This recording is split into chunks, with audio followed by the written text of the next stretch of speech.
Ah, payer ses factures! Quel plaisir, n'est-ce pas? Bon, d'accord, il y a sans doute des choses plus amusantes à faire. Ceci dit, le paiement des factures est une activité importante dans le quotidien financier des Canadiens, de leurs institutions financières et des entreprises. Les Canadiens ont fait près de 450 millions de paiements de factures l'an dernier. C'est beaucoup de factures. La vaste majorité de ces paiements nécessitent des opérations entre deux institutions financières, c'est-à-dire lorsque le payeur et le bénéficiaire font chacun affaire avec une institution différente. Comment ces paiements s'échangent-ils entre institutions à l'échelle du pays sur plusieurs fuseaux horaires? Comment les 130 institutions financières et plus au Canada gardent-elles la trace des fonds qu'elles se doivent, les unes aux autres, et à chaque émetteur de facture à la suite des paiements de factures effectués par leurs clients? Le processus en question s'appelle la compensation, et c'est là qu'interviennent l'Association canadienne des paiements, ACP, et son cadre pour les paiements de factures. Les institutions financières, ou IF, suivent et concilient les paiements de factures à travers le système automatisé de compensation et de règlement de l'ACP, le SACR. Le format du fichier de paiement utilisé pour échanger des versements de paiement de factures s'appelle l'échange de données informatisées, ou EDI. Les fichiers d'EDI s'échangent entre les institutions financières via le réseau de services de l'ACP, le RSA. Le RSA est un réseau très sûr et très robuste de télécommunications qui sert à échanger les paiements électroniques entre les institutions financières au Canada. En 2011, les systèmes de l'ACP ont compensé près de 1,5 billion de dollars en paiements papier et électroniques de factures. Mais les paiements de factures ne sont pas les seuls paiements à s'échanger sous forme de fichiers d'EDI. Les entreprises clientes des institutions financières comptent aussi sur l'EDI pour effectuer des paiements d'entreprise à entreprise en dollars canadiens. En 2011, elles ont utilisé l'EDI pour envoyer environ 2,5 millions de paiements, représentant plus de 161 milliards de dollars. Voyons comment fonctionne le cadre pour les paiements de factures de l'ACP, comment il repose sur l'échange de données informatisées, comment voyagent les effets de paiement EDI et quelles sont les règles et les normes qui régissent le processus. Un paiement effectué à travers le cadre pour les paiements de factures de l'ACP s'appelle un versement de paiement de facture. Pour créer un versement de paiement de facture, l'institution financière a besoin de deux choses. D'abord, il faut un versement. C'est l'information qui indique à l'institution financière du client à quel émetteur de facture le paiement est destiné et quelle institution financière perçoit les paiements de facture au nom de l'émetteur. Le versement peut être en format papier ou électronique. Un versement papier est la partie détachable du bas d'une facture, souvent appelée le talon, que l'émetteur de facture envoie à ses clients pour demander un paiement. Le chiffre 96, codé sur le versement, indique qu'il s'agit d'un paiement de facture lors du traitement automatisé. Les renseignements nécessaires pour acheminer le paiement au compte de l'émetteur de facture chez son institution financière sont codés à l'aide d'une encre magnétique spéciale sur le versement. Le versement électronique renferme les mêmes données, sauf qu'elles sont fournies par les systèmes de banque en ligne ou par téléphone. L'institution financière du client a besoin de ces données électroniques pour acheminer le versement à l'IF de l'émetteur de facture. La deuxième chose dont a besoin l'institution financière pour créer un versement de paiement de facture est le montant du versement. C'est le paiement que le client tire sur ses propres fonds pour le remettre à l'institution financière. Les paiements effectués à un guichet automatique de banque ou en personne à la banque peuvent générer des opérations de versement en format papier. Les paiements enclenchés dans un environnement électronique, comme les paiements par téléphone et en ligne par exemple, génèrent des opérations de versement en format électronique. L'institution financière du client peut enclencher une opération de versement lorsqu'elle reçoit le versement et le montant du versement qui y est associé.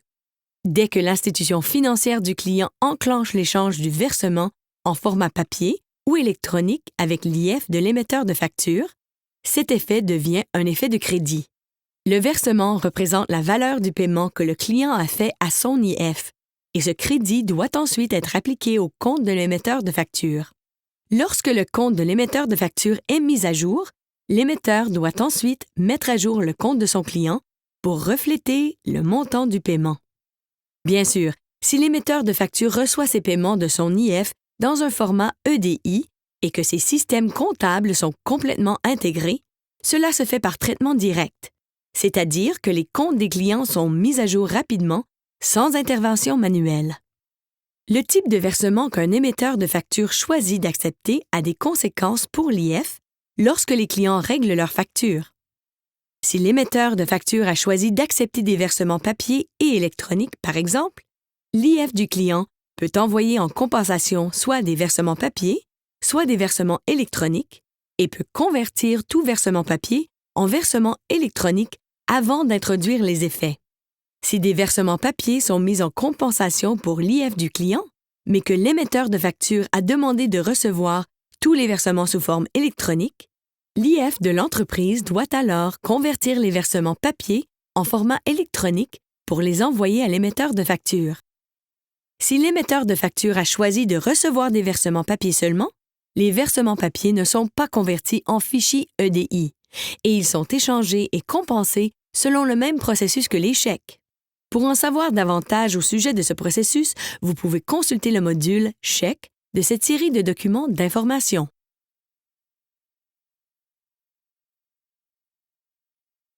L'ACP a mis au point un système de numérotation qui lui est propre et qui s'appelle le numéro d'identification d'entreprise créancière, ou NIEC, afin de créer un processus efficace de paiement de factures pour les consommateurs, les institutions financières et les émetteurs de factures.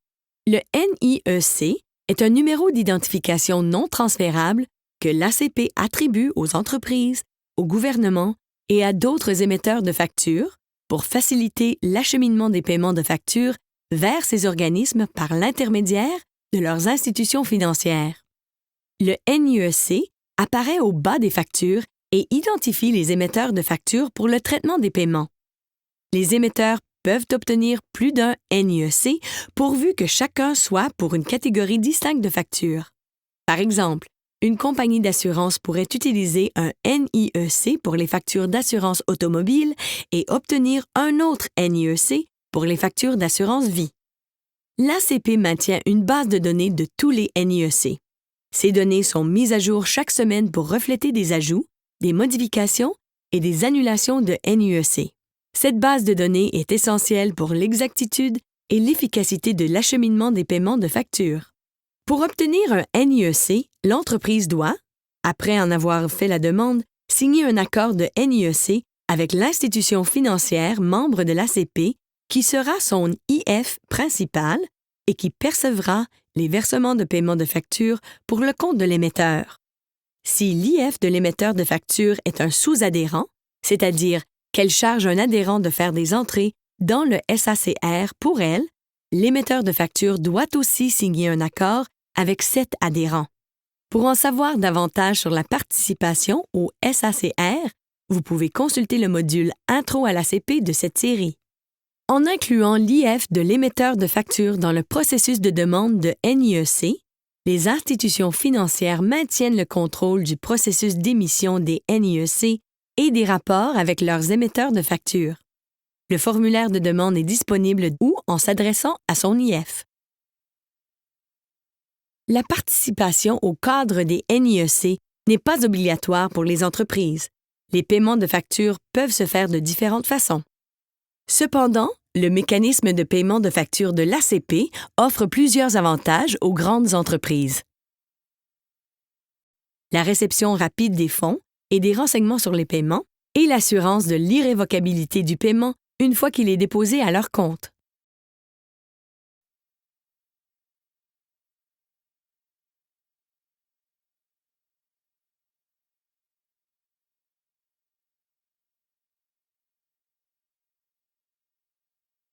Dès que l'émetteur de facture a reçu un NIEC, son institution financière doit aviser par écrit tous les autres adhérents de la nouvelle convention d'entreprise créancière. Les adhérents informent ensuite leurs sous-adhérents, c'est-à-dire les institutions financières pour qui elles font fonction d'agents de compensation. Chaque IF a alors la possibilité de décider si elle désire accepter des versements pour le compte du nouvel émetteur de facture. L'avis donné aux adhérents doit préciser la date de mise en œuvre pour l'acceptation des paiements de facture pour la nouvelle entreprise créancière. La date de mise en œuvre doit être d'au moins 30 jours de la date de l'avis. L'avis doit aussi préciser le support acceptable pour l'échange des données de versement. Le support désigne le type de versement inter-institution financière que l'émetteur de facture est disposé à accepter. Il peut choisir d'accepter les versements papier, les versements électroniques ou les deux. La préférence de l'émetteur de facture est indiquée dans la base de données des NIEC. Chaque institution financière décide des paiements qu'elle est disposée à accepter ainsi que des méthodes de paiement qu'elle offre à ses clients. Les adhérents qui reçoivent un avis les informant d'une nouvelle entreprise créancière doivent indiquer à l'IF de l'émetteur de facture si elles sont disposées à accepter les versements de paiement pour l'émetteur de facture concerné. Les sous-adhérents doivent indiquer à leurs adhérents s'ils acceptent les versements de paiement pour l'émetteur de facture. L'acceptation des versements commence à la date de mise en œuvre désignée. Jetons un coup d'œil sur le cheminement d'une opération d'EDI d'entreprise à entreprise. C'est assez simple. Le voyage d'une opération d'EDI commence lorsque l'entreprise payeuse, appelée le payeur, crée un fichier d'opération d'EDI avec ou sans les renseignements connexes sur les versements et envoie ce fichier électronique à son IF. L'entreprise peut soumettre les renseignements sur le paiement EDI à son IF de diverses façons, selon les services offerts par l'IF. Si les paiements ne sont pas déjà formatés pour l'EDI, l'IF se charge de convertir les paiements en fichiers d'EDI. Les renseignements d'acheminement dans les fichiers de paiement sont comparés aux fichiers des institutions financières de l'ACP, le FIF.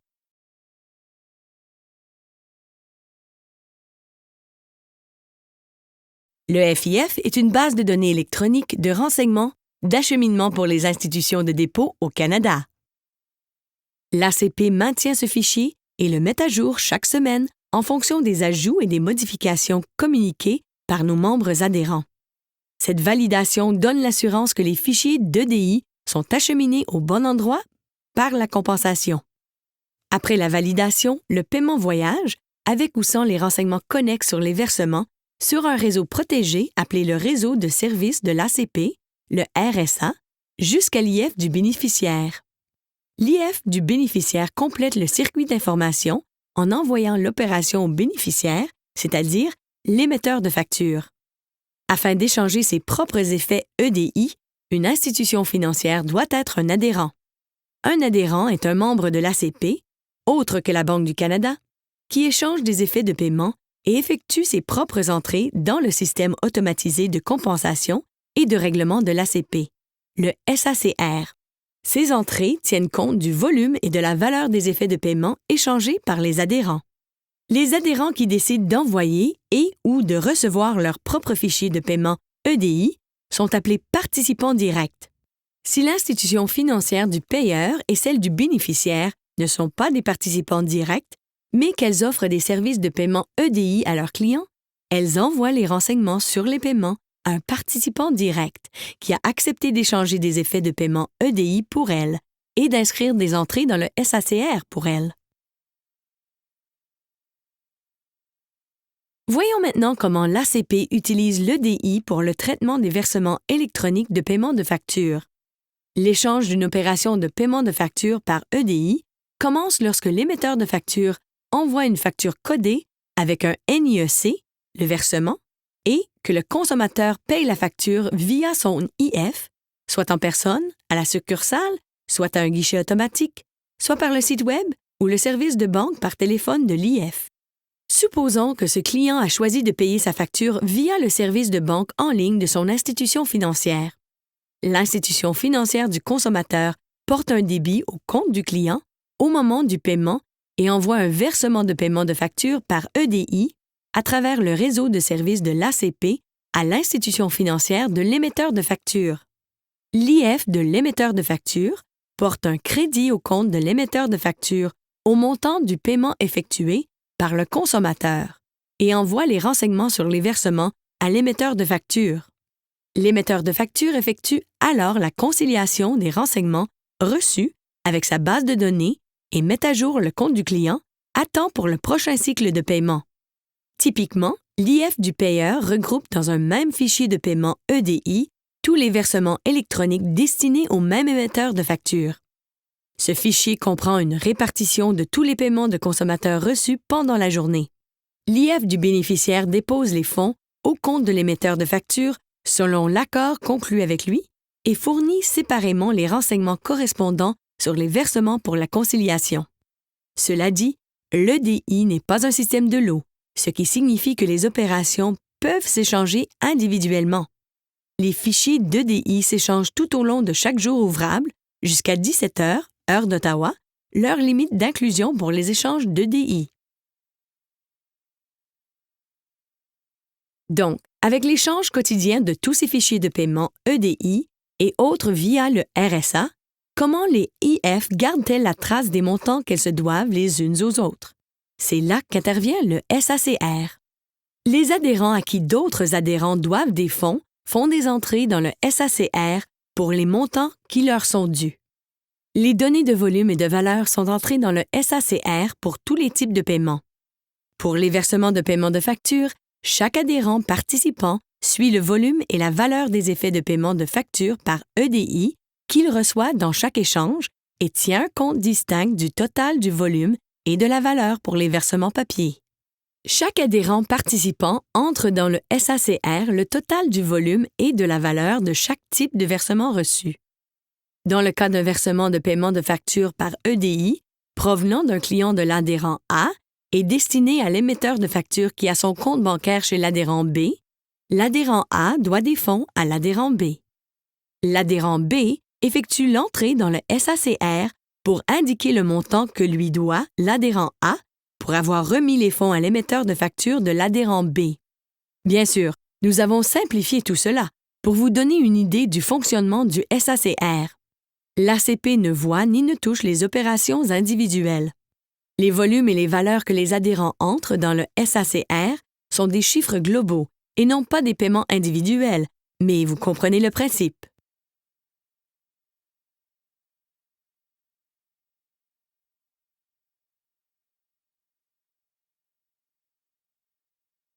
Donc, nous savons que les données globales de volume et de valeur sont entrées dans les catégories du SACR par chaque adhérent à qui sont dus des fonds par suite des échanges de paiement. Qu'arrive-t-il ensuite dans la compensation? Un processus appelé calcul des obligations nettes. À la fin du processus d'échange quotidien, on fait des entrées dans le SACR, y compris pour les paiements PS et en ligne, afin d'établir les positions nettes des adhérents. Le calcul des obligations nettes est le processus qui permet d'établir le montant dû par chaque institution financière en rajustant les montants que les institutions financières se doivent les unes aux autres. Le SACR établit les montants que se doivent les différentes paires d'adhérents. Ce processus s'appelle la compensation bilatérale. Le système établit également les positions nettes de chaque institution financière globalement. Ce processus s'appelle la compensation multilatérale. La position nette multilatérale de chaque adhérent est son solde de compensation. Le règlement à la Banque du Canada est la prochaine étape, l'étape finale du processus de compensation et de règlement. Il intervient à la fin d'un cycle du SACR vers 23 heures chaque jour ouvrable. Tous les adhérents sont tenus de maintenir un compte de règlement SACR à la Banque du Canada. Les adhérents dont le solde de compensation SACR est négatif doivent envoyer des paiements pour couvrir leurs découverts à la Banque du Canada en utilisant le système de transfert de paiement de grande valeur ou STPGV. Dès réception du paiement de règlement, la Banque du Canada l'inscrit au compte SACR de l'adhérent.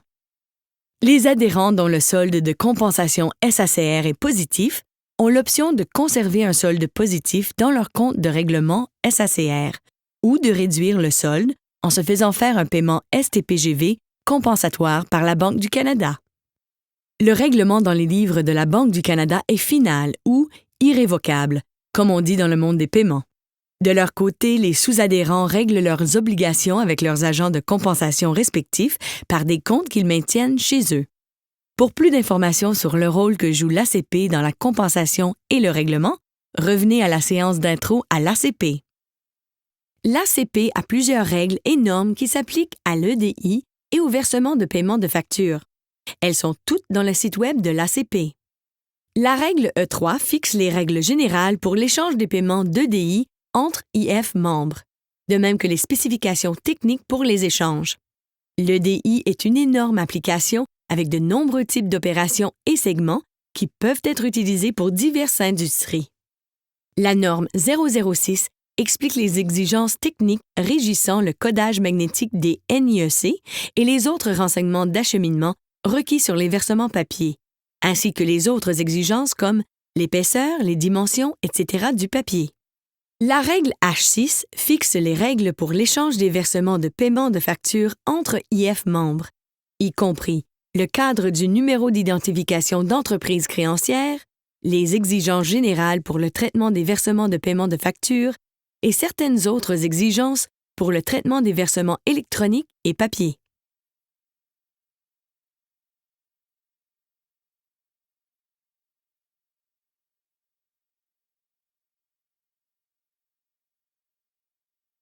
L'institution financière d'origine valide chaque fichier EDI avant de l'envoyer. Si la validation fait ressortir une erreur dans un fichier d'EDI, parce que les renseignements d'acheminement sont erronés, par exemple, le paiement est rejeté. S'il n'est pas possible pour l'institution financière destinataire de déposer les fonds dans le compte du destinataire, par exemple, si le compte est fermé, l'institution financière destinataire doit retourner l'opération à l'institution financière d'origine. Le retour doit être initié dans le jour ouvrable suivant la date de valeur ou la date d'échange, selon la plus éloignée des deux. Si une erreur est détectée dans une opération d'EDI individuelle dans un fichier d'EDI après la transmission, mais avant la remise des fonds, les règles de l'ACP permettent à l'IF d'origine d'envoyer une demande prioritaire d'annulation du paiement au participant direct destinataire. Il se peut que l'IF destinataire puisse annuler l'opération. Sinon, l'IF destinataire informe le participant direct d'origine et lui donne la raison pour laquelle l'annulation n'a pu être effectuée. Un fichier complet ne peut être annulé que si le participant direct destinataire approuve la demande et qu'il peut extraire facilement toutes les opérations pertinentes de son système. Une fois passé le délai pour l'annulation et les fonds mis à la disposition du destinataire, le paiement EDI est final et irrévocable, puisque les paiements EDI ne peuvent pas être retournés. Cependant, les institutions financières individuelles peuvent opter pour offrir d'autres moyens de correction des erreurs de paiement de facture en dehors du cadre de l'EDI.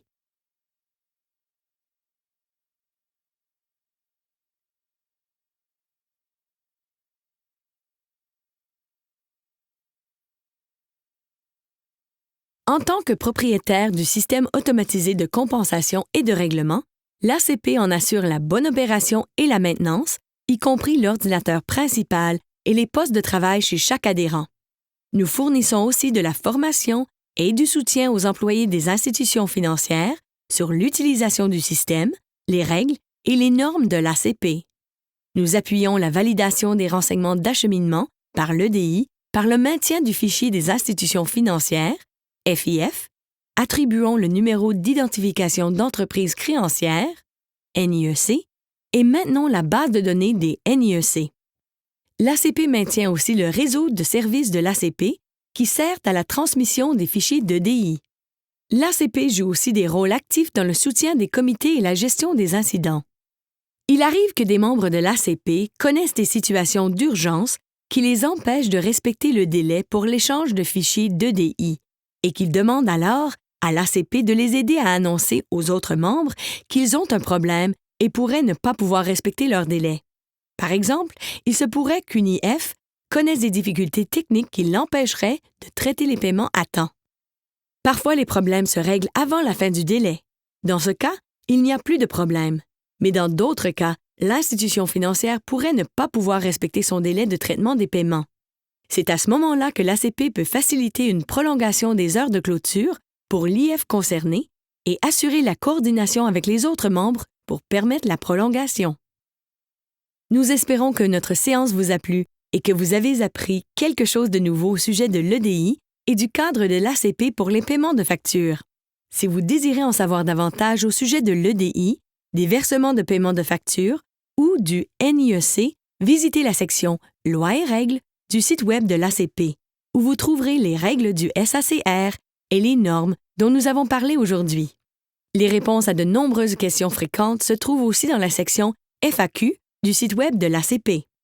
Si vous avez une question dont nous n'avons pas parlé, n'hésitez pas à communiquer avec nous et nous serons heureux de vous transmettre l'information dont vous avez besoin.